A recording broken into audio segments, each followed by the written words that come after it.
Good morning madam.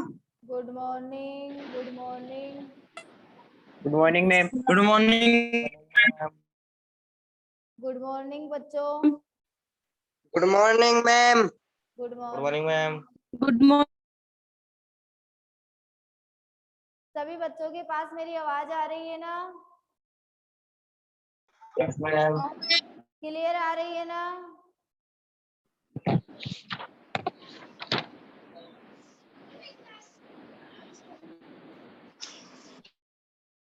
हाँ, good morning Aarav Sharma.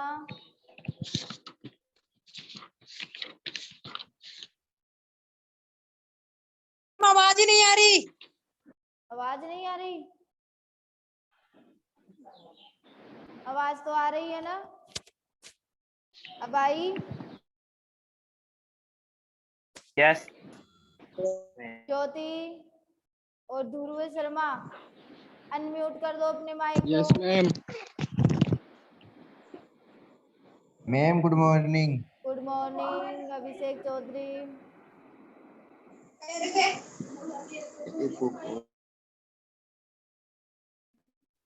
Ma'am हाँ,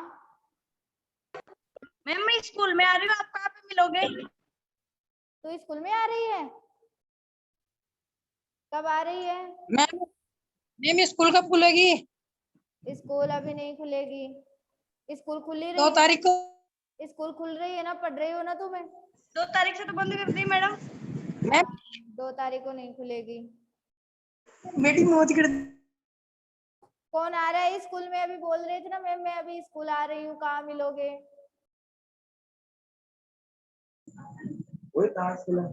हाँ मैम आवाज। कौन तू? नाम मधु बोल। चौधरी। है? मधु चौधरी। अनु चौधरी? मधु चौधरी। अच्छा, स्कूल में ही मिलूंगी मैं, लेकिन 12 बजे तक ही। तू तो 12 बजे तक मेरी क्लास लेगी।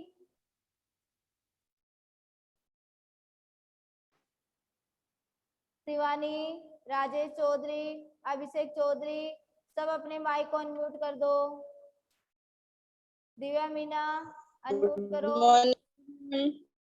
शिवानी अनम्यूट कर दो। Morning ma'am. हाँ, गुड मॉर्निंग। चलो अब अपन अपनी क्लास स्टार्ट करने जा रहे हैं।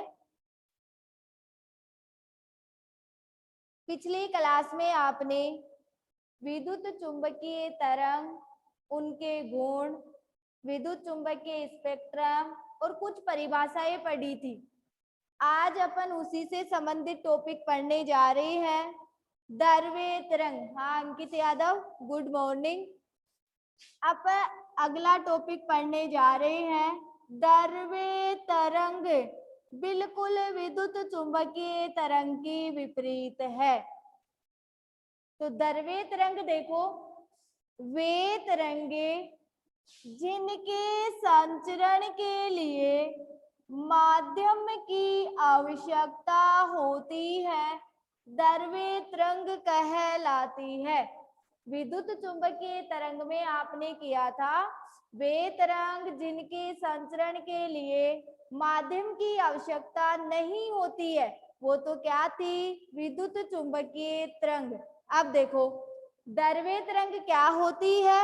वे तरंग जिनके संचरण के लिए माध्यम की आवश्यकता होती है, वो ही क्या कहलाते हैं? दरवे तरंग। आज बच्चों सभी बच्चे ध्यान से सुनेंगे। आज मैं जो टॉपिक पढ़ा रही हूँ उसको तुम अपनी नोटबुक में नोट करते भी चलोगे, ठीक है बच्चों? आज के टॉपिक को अपने नोटबुक में नोट करते हुए चलोगे। मैम ऐप आज के टॉपिक के मैं नोट्स नहीं भेजूंगी, आज के टॉपिक के, कल से फिर अपना वही सिस्टम चलेगा। आज के टॉपिक को तुम अपने नोटबुक में नोट करते हुए चलोगे, ठीक है? जहाँ पे भी प्रॉब्लम आए मुझे दोबारा पूछ लेना। वैसे मैं 2-2 3-3 बार बोल रही हूँ, बीच में डिस्टर्ब नहीं करोगे। 2-2 3-3 बार बोल रही हूँ, फिर मैं कि लिख लिया क्या, ठीक है? तो वे तरंगे जिनके संचरण के लिए हेलो मैम माध्यम की आवश्यकता होती है, वो क्या कहलाती है? नहीं आ रही। द्रव्य तरंग कहलाती है। ठीक है, अब अपन नहीं आ रही। साफ दिखाई नहीं दे रहा। क्या सुन रहा है ना? वे तरंगे जिनके संचरण मैम क्लियर। मैम वॉइस माध्यम नहीं आ की रही। आवश्यकता होती है, वो क्या कहलाते हैं? नहीं आ द्रव्य रही। कहलाती है। ऐसे बीच बीच में बोलोगे तो लिखा ही नहीं जाएगा। तो किसके आए? अटक ठीक है, बीच में कोई नहीं कटा क्या बोलेगा। था? अब देखो, अपन द्रव्य तरंगों के गुण पढ़ने जा रहे हैं। द्रव्य तरंगों के गुण में पहला गुण है द्रव्य तरंगों के संचरण के लिए, द्रव्य तरंगों के संचरण के लिए, संचरण के लिए माध्यम की आवश्यकता होती है। माध्यम की आवश्यकता होती है, अतः यह निर्वात में गति नहीं कर सकते हैं। निर्वात में गति नहीं कर सकते हैं। निर्वात में क्या नहीं कर सकते हैं? गति नहीं कर सकते हैं। द्रव्य तरंगों के संचरण के लिए माध्यम की आवश्यकता होती है, अतः दिखाई दे रहा है। निर्वात में क्या नहीं कर सकते? गति नहीं कर सकते हैं। दूसरा गुण है द्रव्य तरंगे, द्रव्य तरंगे गतिमान पिंडों से, गतिमान पिंडों नहीं से दे रहा। अलग नहीं होते। कौन बोल रहा है बार बार में दिखाई नहीं दे रहा, दिखाई नहीं दे रहा? बिल्कुल क्लियर है, और भी तो बच्चे लिख रहे हैं।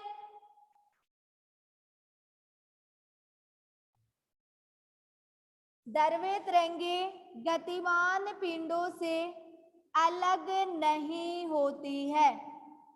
तीसरा गुण है द्रव्य तरंगे विद्युत, द्रव्य तरंगे विद्युत तथा चुंबकीय क्षेत्र से भी संबंधित नहीं होती है।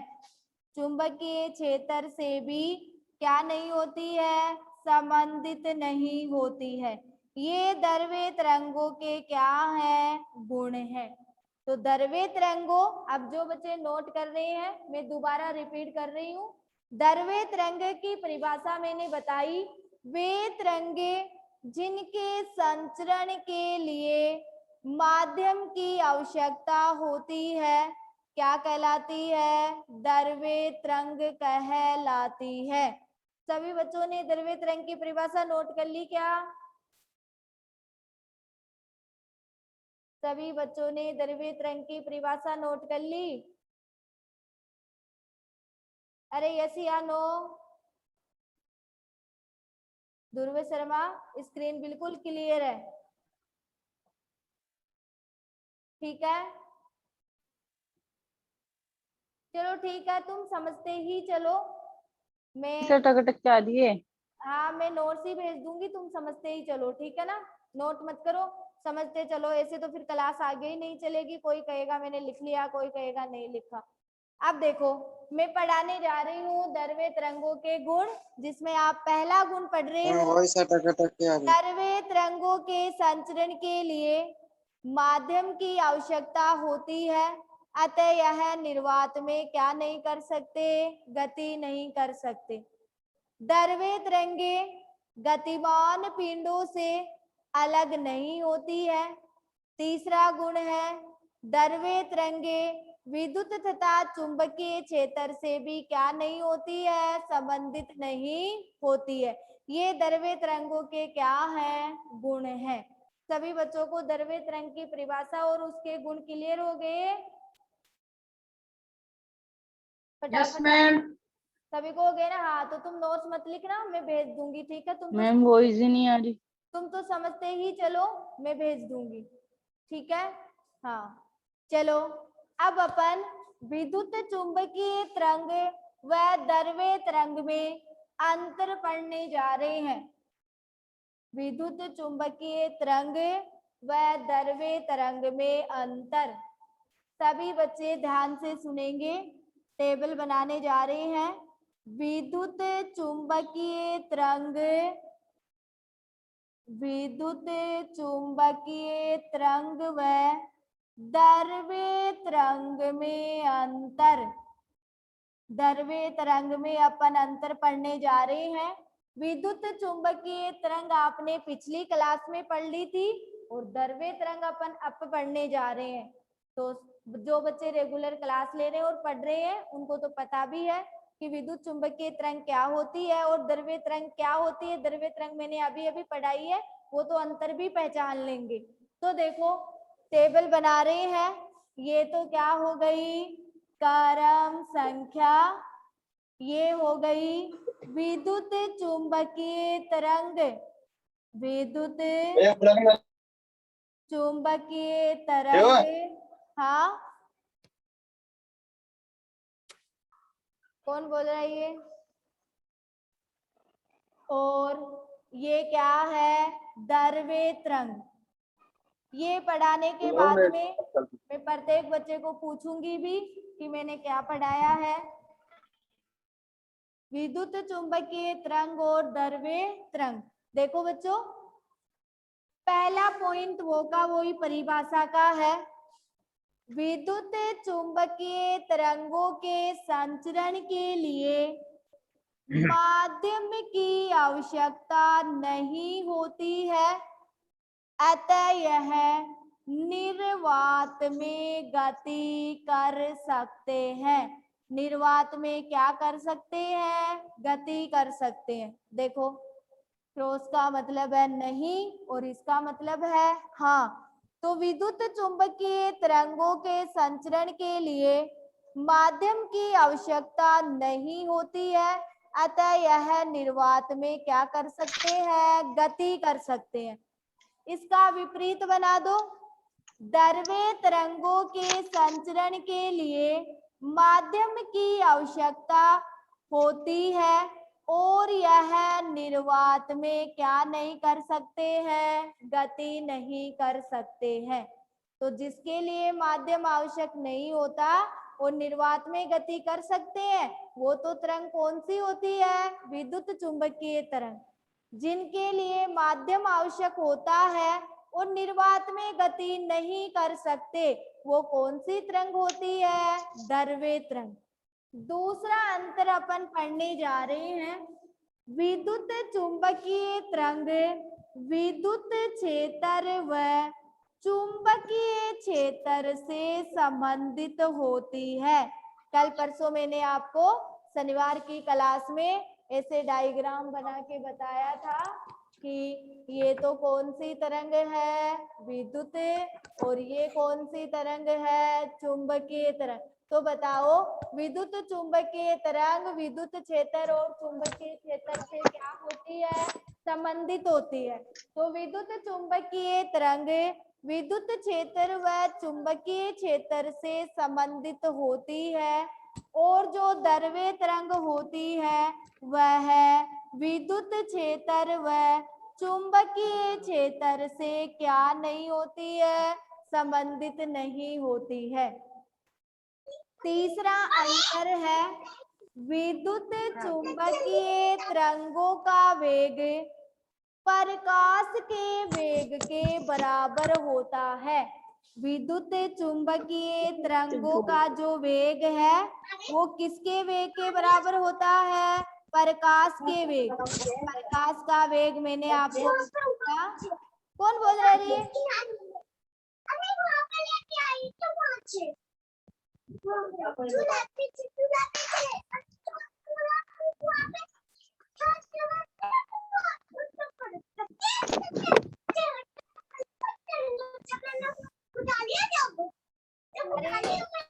शुभम माइक ऑफ करो अपना। एन के देवंदा माइक अनम्यूट करो। एन के देवंदा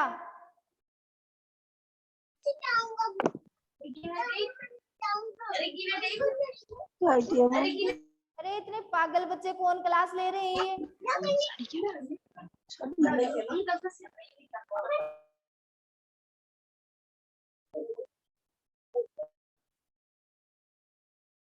सभी बच्चे ध्यान से सुनेंगे, जो भी कुछ पूछना है स्क्रीन पे पूछेंगे, ठीक है ना।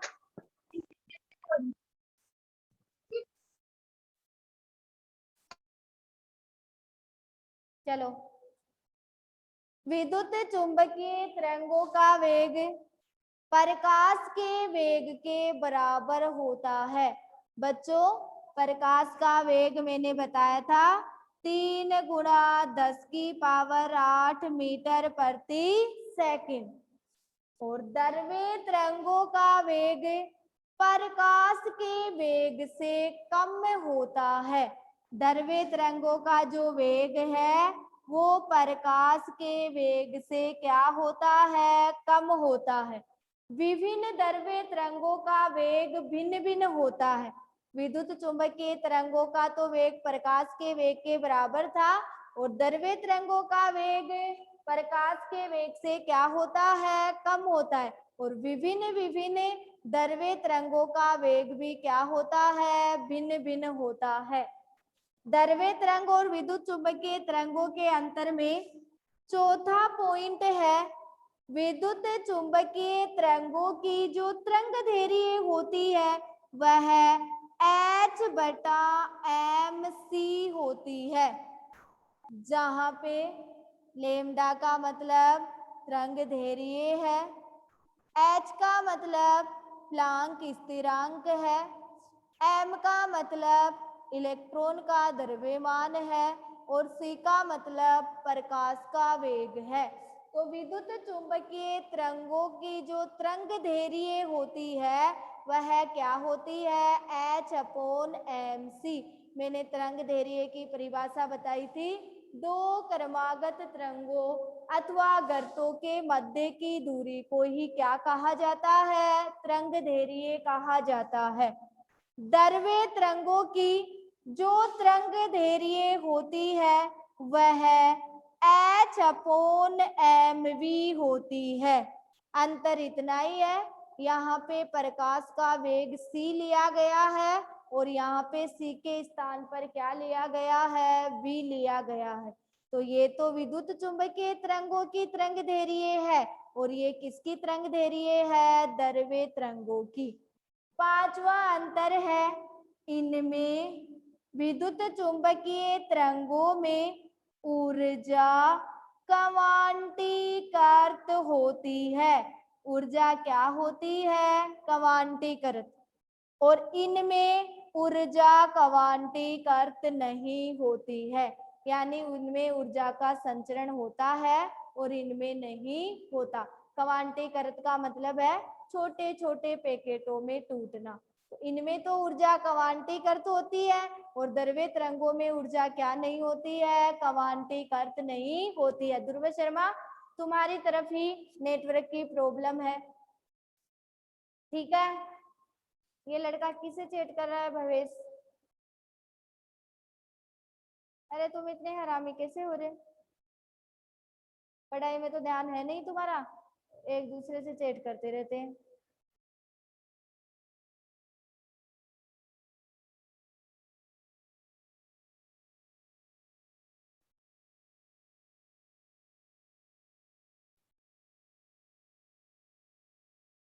चलो अब देखो, तो ये है विद्युत चुंबकीय तरंग और द्रव्य तरंग में अंतर। दोबारा रिपीट कर रही हूँ, फिर सबसे पूछूंगी एक एक बच्चे से। विद्युत चुंबकीय तरंगों के संचरण के लिए माध्यम की आवश्यकता नहीं होती, अतः यह निर्वात में गति कर सकते हैं। द्रव्य तरंगों के संचरण के लिए माध्यम की आवश्यकता होती है, अतः यह निर्वात में गति नहीं कर सकते हैं।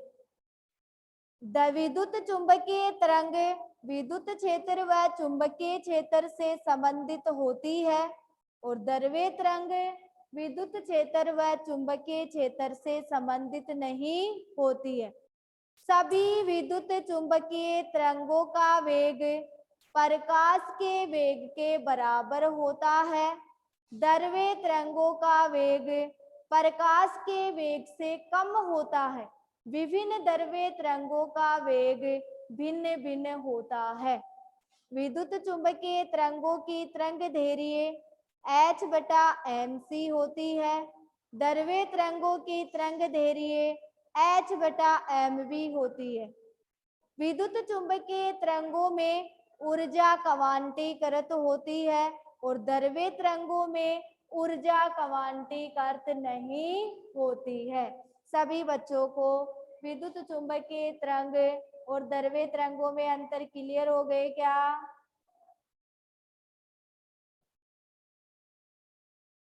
फटाफट बोलो, स्क्रीन पे बोलो, स्क्रीन पे। सभी बच्चों को विद्युत चुंबकीय तरंग, यस मैम, यस मैम। और बच्चे बोलो, फटाफट बोलो, सभी को क्लियर हो गया? चलो फिर मैं आगे चलती हूँ, ठीक है? हाँ, सभी कह रहे हैं यस मैम, यस मैम। चलो बहुत अच्छी बात है। अब मैं आगे चल रही हूँ।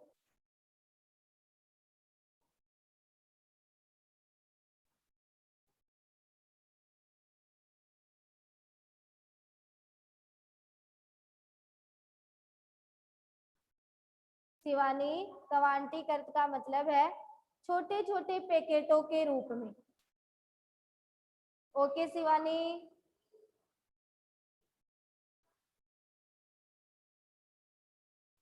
चलो अब अपन आगे पढ़ने जा रहे हैं कैथोड किरणें।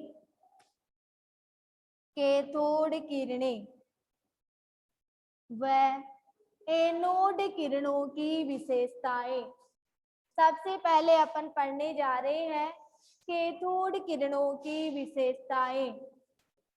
आगे का आपका टॉपिक है कैथोड किरणों की विशेषताएं। कैथोड किरणों की विशेषताएं। आपने इलेक्ट्रोड पढ़े हैं कि इलेक्ट्रोड दो होते हैं, कैथोड और एनोड। वो की वही चीज है। कैथोड किरणों की विशेषताएं।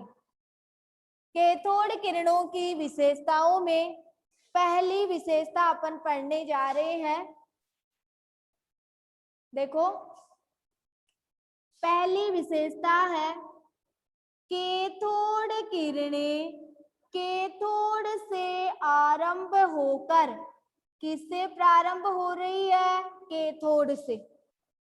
कैथोड किरणें कैथोड से आरंभ होकर या प्रारंभ होकर एनोड की तरफ गति करती है। कैथोड किरणें कैथोड से प्रारंभ होकर किसकी तरफ गति करती है? एनोड की तरफ। इलेक्ट्रोड दो होते हैं, कैथोड और एनोड। तो कैथोड किरणें कैथोड से प्रारंभ होकर एनोड की तरफ गति करती है। दूसरा विशेषता में है कैथोड किरणें विद्युत चुंबकीय क्षेत्र की अनुपस्थिति में, विद्युत चुंबकीय क्षेत्र की अनुपस्थिति में सीधी दिशा में गमन करती है। कैथोड किरणें विद्युत चुंबकीय क्षेत्र की अनुपस्थिति में कौन सी दिशा में गति करती है? सीधी दिशा में गति करती है। ठीक है बच्चों। तीसरा पॉइंट है कैथोड किरणें विद्युत चुंबकीय क्षेत्र की अनुपस्थिति में तो सीधी दिशा में गमन कर रही है, और विद्युत चुंबकीय क्षेत्र की उपस्थिति में यह इलेक्ट्रॉन के समान व्यवहार करती है। किसके समान व्यवहार करती है? इलेक्ट्रॉन के। या तुम इस पॉइंट को ऐसे भी बोल सकते हो, विद्युत चुंबकीय क्षेत्र की उपस्थिति में कैथोड किरणें ऋणावेशित कणों की तरह व्यवहार करती है। अतः कैथोड किरणें ऋणावेशित कणों से मिलकर बनी होती है, जिनको इलेक्ट्रॉन कहते हैं। क्या कहते हैं? इलेक्ट्रॉन। तो कैथोड किरणों को क्या कहा जाता है? इलेक्ट्रॉन। क्योंकि कैथोड किरणें विद्युत तथा चुंबकीय क्षेत्र की अनुपस्थिति में तो सीधी दिशा में गमन करती है, और विद्युत तथा चुंबकीय क्षेत्र की उपस्थिति में कैथोड किरणों का व्यवहार ऋणावेशित कण के व्यवहार के समान होता है। इस कारण कैथोड किरणें ऋणावेशित कणों से मिलकर बनी होती है, जिनको क्या कहा जाता है? इलेक्ट्रॉन। तो कैथोड किरणों का दूसरा नाम क्या है? इलेक्ट्रॉन। क्योंकि कैथोड किरणें कौन से कणों से? ऋणावेशित से। और आप सबको पता है इलेक्ट्रॉन पे कौन सा चार्ज होता है? ऋणावेश चार्ज होता है। चौथा पॉइंट देखो, कैथोड किरणों की प्रकृति कणीय होती है। कैथोड किरणों की प्रकृति क्या होती है? कणीय। कणीय का मतलब है इनके रास्ते में जब हल्के पंखनुमा चक्कर रख दिया जाता है तो यह घूमने लग जाती है। क्या करने लग जाती है? घूमने। ये क्या कौन सी प्रकृति है? कणीय प्रकृति। तो कैथोड किरणों की प्रकृति कैसी होती है? कणीय होती है। पांचवी विशेषता है कैथोड किरणें ऊष्मीय प्रभाव प्रदर्शित करती है। कौन से प्रभाव प्रदर्शित करती है? ऊष्मीय प्रभाव प्रदर्शित करती है। छठा पॉइंट है कैथोड किरणें इलेक्ट्रोड के पदार्थ। इलेक्ट्रोड का मतलब है कैथोड और एनोड, यानी प्लस और माइनस, अर्थात धनावेश और ऋणावेश। कैथोड किरणें इलेक्ट्रोड के पदार्थ व गैस की प्रकृति पर निर्भर नहीं करते हैं। बहुत ही अच्छा पॉइंट है। तो कैथोड किरणें इलेक्ट्रोड के पदार्थ और गैस की प्रकृति पर क्या नहीं करते हैं? निर्भर नहीं करते हैं। सातवीं विशेषता है कैथोड किरणों में गैसों के आयनन की क्षमता पाई जाती है। इनमें जो गैसें होती है उनमें आयनन की क्या पाई जाती है? क्षमता। आयनों में टूटने की क्षमता, फैलाव की क्षमता पाई जाती है। ये क्या है? कैथोड किरणों की विशेषताएं। तो पहली विशेषता थी कैथोड किरणें कैथोड से आरंभ होकर एनोड की तरफ गति करती है। कैथोड किरणें विद्युत तथा चुंबकीय क्षेत्र की अनुपस्थिति में सीधी दिशा में गमन करती है। कैथोड किरणें विद्युत तथा चुंबकीय क्षेत्र की उपस्थिति में ऋणावेशित कणों की तरह व्यवहार करती है। अतः कैथोड किरणें ऋणावेशित कणों से मिलकर बनी होती है, जिनको क्या कहा जाता है?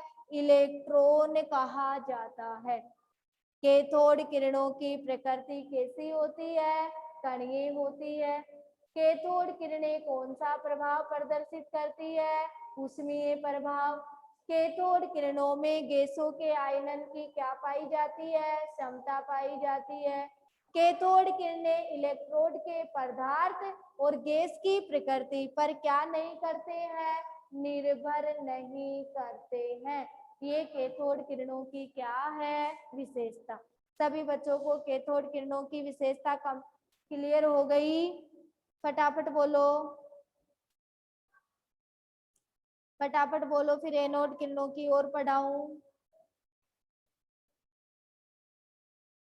और बोलो, सभी बच्चे बोलो। यस यस, ये 2-4 बच्चे यस यस बोलते हैं और कोई बच्चा तो बोलता ही नहीं। अभी मैं नाम बोलूंगी तब। हाँ हाँ हाँ हाँ, सानिया क्या बोल रही थी? एक बार वापस लिख सानिया, दिखाई नहीं दिया मुझे। मैम प्लीज एक बार और रिपीट करूं? रिपीट करो, चलो। कैथोड किरणें कैथोड से आरंभ होकर एनोड की ओर गमन करती है। विद्युत तथा चुंबकीय क्षेत्र की अनुपस्थिति में सीधी दिशा में गमन करती है। विद्युत तथा चुंबकीय क्षेत्र की उपस्थिति में ऋणावेशित कणों के समान व्यवहार करती है। अतः कैथोड किरणें ऋणावेशित कणों से मिलकर बनी होती है, जिनको इलेक्ट्रॉन कहा जाता है। कैथोड किरणों की प्रकृति कणीय होती है। कैथोड किरणें उसमें प्रभाव प्रदर्शित करती है। कैथोड किरणों में गैसों के आयनन की क्षमता पाई जाती है। इलेक्ट्रोड के पदार्थ और गैस की प्रकृति पर निर्भर नहीं करती है। अब क्लियर सबको? अब क्लियर क्या?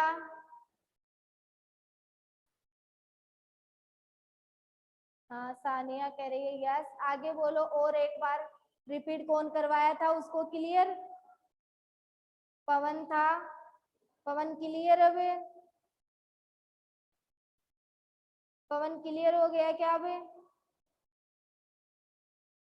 चलो ठीक है पवन। अब मैं आगे चल रही हूँ। आगे का अपना टॉपिक है एनोड किरणों की विशेषताएं। फटाफट सुनेंगे सभी बच्चे। एनोड किरणों की विशेषताएं। अगला टॉपिक है अपना एनोड किरणों की विशेषताएं। एनोड किरणों की विशेषताएं। थोड़ा सा अंतर है, बाकी ऐसा का ऐसा ही है। एनोड किरणों की विशेषताओं में पहली विशेषता है एनोड किरण एनोड से प्रारंभ होकर कैथोड की तरफ सीधी रेखा में गति करती है। कौन सी रेखा में गति करती है? सीधी में। देखो कैथोड पढ़े तो वो तो कैथोड से एनोड की ओर कर रहा था, और एनोड पढ़ रहे हो वो एनोड से किस तरफ कर रहा है? कैथोड की ओर कर रहा है। एनोड किरणें धनावेशित कणों से मिलकर बनी होती है, अतः इन्हें धन किरणें या केनाल किरणें या एनोड किरण कहा जाता है। एनोड किरण कहा जाता है। वो ऋणावेशित कणों से मिलकर बनी थी तो इलेक्ट्रॉन कह दिया था, और ये धनावेशित कणों से मिलकर बनी हुई है तो इसको धन किरणें या केनाल किरणें या कौन सी किरण कहा जा रहा था? एनोड किरण। तीसरा पॉइंट है एनोड किरणों की प्रकृति भी कैसी होती है? कणीय होती है। चौथा पॉइंट है एनोड किरण विद्युत क्षेत्र तथा चुंबकीय क्षेत्र से विक्षेपित होती है। विद्युत और चुंबकीय क्षेत्र से ये क्या होती है? विक्षेपित होती है, अलग रहती है। अगला पॉइंट है एनोड किरणों में जो E/m मान है, E/m का मतलब है बच्चों आवेश तथा द्रव्यमान अनुपात। E का मतलब आवेश और m का मतलब द्रव्यमान। तो E/m मान नलिका में गैस की प्रकृति पर निर्भर करता है। किस पर निर्भर करता है? गैस की प्रकृति पर। छठा पॉइंट है एनोड किरणों में अवयवी कण। शुरू में ही मैंने जब फर्स्ट लेसन पढ़ाया था तब अवयवी कण का मतलब बताया था अणु, परमाणु या आयन। तो एनोड किरणों में अवयवी कणों के जो धनावेश का मान होता है वह भी विसर्जन नलिका में भरी हुई गैस की प्रकृति पर क्या करता है? निर्भर करता है। ये क्या होती है? एनोड किरणें होती है। तो एनोड किरणों की विशेषताएं दोबारा से रिपीट कर रही हूँ। एनोड किरणें एनोड से आरंभ होकर कैथोड की तरफ सीधी रेखा में गति करती है। एनोड किरणें धनावेशित कणों से मिलकर बनी होती है, जिनको धन किरणें या केनाल किरणें या एनोड किरण कहा जाता है। एनोड किरणों की प्रकृति कणीय होती है। एनोड किरण विद्युत तथा चुंबकीय क्षेत्र से विक्षेपित होती है। एनोड किरणों में E/m का मान अर्थात आवेश तथा द्रव्यमान अनुपात नलिका में भरी हुई गैस की प्रकृति पर निर्भर करता है। एनोड किरणों के अवयवी कणों की सतह पर धनावेश का मान भी विसर्जन नलिका में भरी हुई गैस की प्रकृति पर क्या करता है? निर्भर करता है। ये एनोड किरणों की क्या है? विशेषता। मतलब कैथोड किरणें तो गैस की प्रकृति पर निर्भर नहीं कर रही थी और एनोड किरणें किस पे निर्भर कर रही है? गैस की प्रकृति पर। एनोड किरणों की विशेषताएं सभी बच्चों को क्लियर हो गई? फटाफट बोलो। एनोड किरणों की विशेषताएं क्लियर हो गई? यस। आगे बोलो, और बोलो फटाफट। किसी को कोई प्रॉब्लम है क्या आज के पढ़ाए हुए टॉपिक में? आज के पढ़ाए हुए टॉपिक में किसी बच्चे को कोई problem? Arvind Kumawat, yes ma'am, क्या प्रॉब्लम है?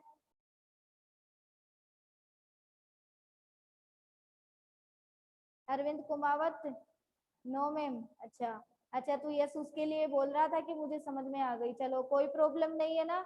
6th पॉइंट शिवानी, अव्यय कणों पर धनावेश का मान, मतलब एनोड किरणों के जो अणु, परमाणु या आयन है उन पे जो धनावेश है वो भी गैस की प्रकृति पर निर्भर करता है, क्योंकि एनोड किरणें कौन से कणों से मिलकर बनी हुई है?